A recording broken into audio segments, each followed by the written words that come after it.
نحمدہ و نصلی علی رسولہ الکریم اما بعد فاعوذ باللہ من الشیطان الرجیم بسم اللہ الرحمن الرحیم۔ رمضان 10 سے 20 کے درمیان اسلامی تاریخ کا ایک شاندار کارنامہ جس کی نظیر پوری تاریخ انسانی میں نہیں ملتی وہ ہے مکہ فتح کرنا۔ کہا جاتا ہے 628 عیسوی میں قریش مکہ اور مسلمانوں کے درمیان ایک معاہدہ ہوا۔ اس معاہدے کو صلح حدیبیہ کہا جاتا ہے۔ صلح حدیبیہ کے مطابق یہ طے پایا دونوں فریقین کے مابین 10 سال تک جنگ نہیں ہوگی، اور اسی معاہدے کی ایک اور شرط یہ بھی تھی کہ جو قبیلے قریش کے ساتھ اپنی الائنس بنانا چاہتے ہیں وہ قریش کے ساتھ مل جائیں، اور جو مسلمانوں کے ساتھ مل کر ان کے حامی گروپ بننا چاہتے ہیں وہ مسلمان ساتھ مل جائیں۔ اس حدیبیہ کی ٹریٹی کے بعد بنو بکر کا قبیلہ قریش کے ساتھ مل گیا اور بنو خزاع نے مسلمانوں کو جوائن کر لیا۔ اب کہا جاتا ہے کہ ایک رات بنو بکر نے بنو خزاع کے قبیلے پر حملہ کر دیا اور ان کے کچھ آدمیوں کو مار ڈالا، ان کی بھیڑ بکریاں اور سامان لوٹ کر واپس چلے گئے۔ بنو خزاع آپ صلی اللہ علیہ وسلم کی خدمت میں آئے اور تمام ماجرا بیان کیا۔ آپ نے ابو سفیان کو، جو کہ اس وقت قریش کے سردار تھا، صلح حدیبیہ کی جو سائن کی ہوئی شرائط تھی اس کے مطابق خط لکھا اور 3 شرطیں آپ صلی اللہ علیہ وسلم نے سامنے رکھی۔ بنو خزاع کا خون بہا فوراً ادا کیا جائے، یا پھر قریش مکہ بنو بکر کے ساتھ اپنی الائنس ختم کر دے اور مسلمان جانے اور بنو خزاع جانے، یا پھر حدیبیہ کا معاہدہ توڑ دیا جائے، اعلان کر دیا جائے اس بات کا۔ ابو سفیان نے طیش و تکبر میں آ کر تیسری شرط کو مان لیا۔ آپ صلی اللہ علیہ وسلم تک جب یہ بات پہنچی تو آپ نے اپنے تمام مسلمانوں کو حکم دیا کہ خفیہ طور پر مکہ پر چڑھائی کی تیاری کی جائے، لہٰذا 10,000 کا ایک لشکر تیار کر لیا گیا۔ روایت کے مطابق یہ رمضان کا ہی مہینہ تھا جب یہ لشکر مدینہ سے نکلا۔ حاضرین، اس وقت گھوڑوں پر اور اونٹوں پر سواری ہوا کرتی تھی، اس لیے کچھ لوگوں کا خیال ہے کہ رمضان کی 10، 17 یا 18 اور 20 تاریخ تھی جس وقت کہ یہ لشکر یہاں سے نکلا، لیکن یہ ہجری کا 8واں سال ہی تھا۔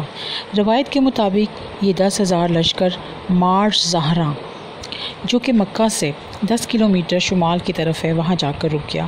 آپ صلی اللہ علیہ وسلم نے ہر آدمی کو تاکید سے کہا کہ وہ شمعیں روشن کر دیں تاکہ مسلمانوں کی صحیح تعداد کا دشمن اندازہ نہ لگا سکیں۔ اسی رات ابو سفیان، جو کہ ابھی صلح حدیبیہ کے توڑنے کی وجہ سے کافی پریشان تھا اور ایک دفعہ مکہ بھی آ چکا تھا، مدینہ بھی آ چکا ہوا تھا، آپ صلی اللہ علیہ وسلم سے اس سلسلے میں بات کرنے کے لیے کہ صلح حدیبیہ کو دوبارہ جو ہے وہ رائج کر دیا جائے اور اس کو کینسل نہ کیا جائے۔ اب دوبارہ وہ آپ صلی اللہ علیہ وسلم کی آمد کا سن کر جب دیکھنے کے لیے نکلا تو حیران رہ گیا کہ مسلمانوں کی ایک اتنی بڑی فوج مکہ میں آ پہنچی ہے۔ ابھی وہ اسی سوچ بچار میں تھا کہ کیا کرے کہ وہ رسول اللہ صلی اللہ علیہ وسلم کے کیمپ کے باہر تھا۔ اس نے ابو سفیان کو دیکھا اور وہ پکڑ کر آپ صلی اللہ علیہ وسلم کے سامنے لے آئے۔ اب یہ وہ اسلام کا دشمن تھا جس نے ہمیشہ آپ صلی اللہ علیہ وسلم کے لیے اور اسلام کے لیے راہ میں روڑے اٹکائے تھے۔ آپ نے اسے معاف کر دیا، اس نے اسلام قبول کیا، آپ صلی اللہ علیہ وسلم نے معاف کر دیا۔ مکہ کے اندر جانے والے 4 راستے تھے۔ رسول اللہ صلی اللہ علیہ وسلم نے اگلی صبح اپنے لشکر کو 4 حصوں میں تقسیم کیا۔ ایک کی کمانڈرشپ ابو عبیدہ بن جراح کر رہے تھے، جس میں آپ صلی اللہ علیہ وسلم خود شریک تھے۔ زبیر بن عوام کے پاس دوسرا لشکر تھا، تیسرا دستہ حضرت علی ابن طالب کے پاس اور چوتھا دستہ خالد بن ولید کے پاس تھا۔ یہ چال اس لیے چلی گئی تاکہ دشمنوں پر مسلمانوں کی دھاک بیٹھ سکے اور وہ خوف زدہ ہو جائیں اور ان کے مقابلے کے لیے اپنے گھروں سے باہر نہ نکل سکیں۔ جس وقت مسلمان مکہ میں داخل ہوئے یہ 18 رمضان تھا اور 8 ہجری دسمبر 629 عیسوی تھی۔ آپ نہیں چاہتے تھے کہ مکہ میں خون ریزی ہو، لہٰذا آپ نے سختی سے منع کیا کہ کسی بھی قسم کا حملہ مسلمانوں کی طرف سے نہ کیا جائے، صرف اس بارے میں اجازت دی کہ اگر مسلمانوں پر حملہ کیا جائے گا تو ہی سیلف ڈیفینس کے لیے وہ اپنے ہتھیار اٹھا سکتے ہیں۔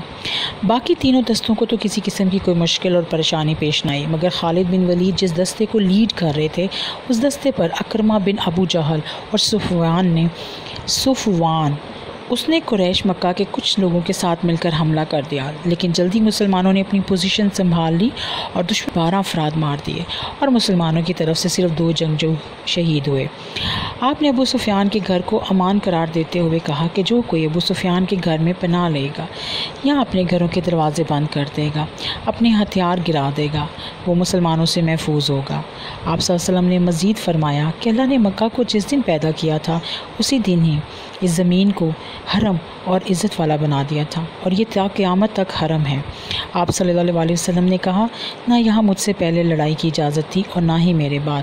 آپ نے یہاں پر جانوروں کے شکار کرنے کے بارے میں کہا کہ ان کا شکار نہ کیا جائے اور شکار کی کرش سے ان کا پیچھا نہ کیا جائے، درختوں کو بلا وجہ نہ کاٹا جائے اور گھاس کو نہ اکھاڑا جائے، اور نہ ہی کوئی اس کی ایسی چیز اکھاڑی جائے یا خراب کی جائے جب تک کہ یہاں کے لوگوں کو باخبر نہ کر دیا جائے۔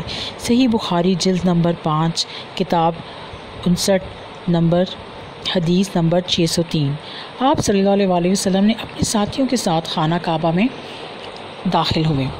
آپ نے اپنی عصا مبارک سے خانہ کعبہ کے اندر رکھے ہوئے 307 بت توڑ ڈالے اور ساتھ آپ پڑھتے رہے، حق غالب آ گیا اور باطل مٹ گیا، بے شک باطل مٹنے کے لیے ہی تھا۔ لوگ خانہ کعبہ میں اکٹھے ہونے لگے۔ آپ نے فرمایا، اے قریش، آج تم مجھ سے کیا چیز اخذ کرتے ہو؟ یک زبان بولے، رحم۔ اے اللہ کے نبی، ہم آپ سے اچھائی کے منتظر ہیں۔ آپ نے کہا، آج میں تمہیں وہی کہتا ہوں جو یوسف نے کہا تھا اپنے بھائیوں سے، جاؤ آج تم سے کوئی پوچھ گچھ نہیں، کوئی مواخذہ نہیں۔ آپ کے ہاتھوں پر لوگ بیعت کرنا شروع ہو گئے اور سورہ نصر نازل ہوئی۔ جب اللہ کی مدد اور فتح آ پہنچی اور تم نے دیکھ لیا کہ لوگ اللہ کے دین میں گروہ در گروہ داخل ہو رہے ہیں، پس اپنے رب کی حمد کے ساتھ بڑائی بیان کر اور تسبیح کر اور اس سے مغفرت کی دعا کر، بے شک وہ بڑا تو ہے۔ یوں سامعین، مکہ فتح ہو گیا۔ رمضان کا مہینہ تھا جس میں یہ فتح ہوا، اور روایت کے مطابق یہی عشرہ رمضان تھا، دوسرا عشرہ۔ اس کے ساتھ ہی مجھے اجازت دیں، دعاؤں میں یاد رکھیں، چینل سبسکرائب کریں، اپنا خیال رکھیں، اللہ حافظ۔